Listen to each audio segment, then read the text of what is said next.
Body language is a very interesting aspect of speech. Now, there are studies that say that over 50% of a message is delivered, is conveyed through body language. Now, that is a combination of eye contact, facial expressions, posture, and gestures. So we're going to be covering all of those things in this video, in this series of videos. But first and foremost, I want to talk about gesturing. Because when most people think of body language, they probably do think about what they're going to do or what they do with their hands. It's an interesting thing. You do want to follow your intuition because your gestures should support your cadence, the natural rhythm of your speech. And you do want to punctuate certain words for emphasis. So you are following your intuition. And I applaud that. I think that that's the way to get to really natural gestures.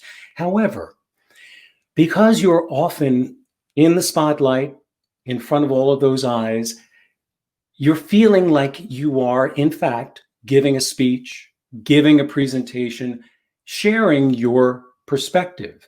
So there will always be a natural inclination to want to gesture in support of what it is that you're actually doing.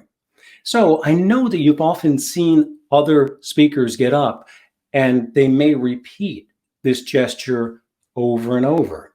And that's one of the things about good gesturing. You don't want to repeat the same gesture over and over. You do want to vary it. So you have to watch out for that.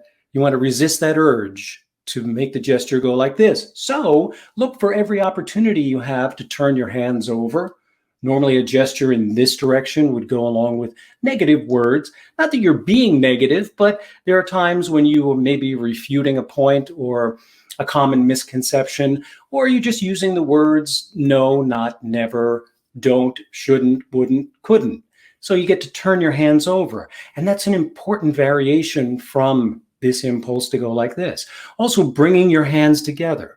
This again signaling that you are bringing ideas together, bringing people together. Another wonderful direction for your hands to move in is whenever they come back towards yourself, especially when you're talking about something that you truly believe in, that something is a core belief, because this gesture will signal that what you're speaking about is really important to you. So those are just a couple of the gestures. There are others. You can categorize, you can be putting things into certain buckets. You could be talking about something that happened in the past or something you certainly don't want to deal with anymore.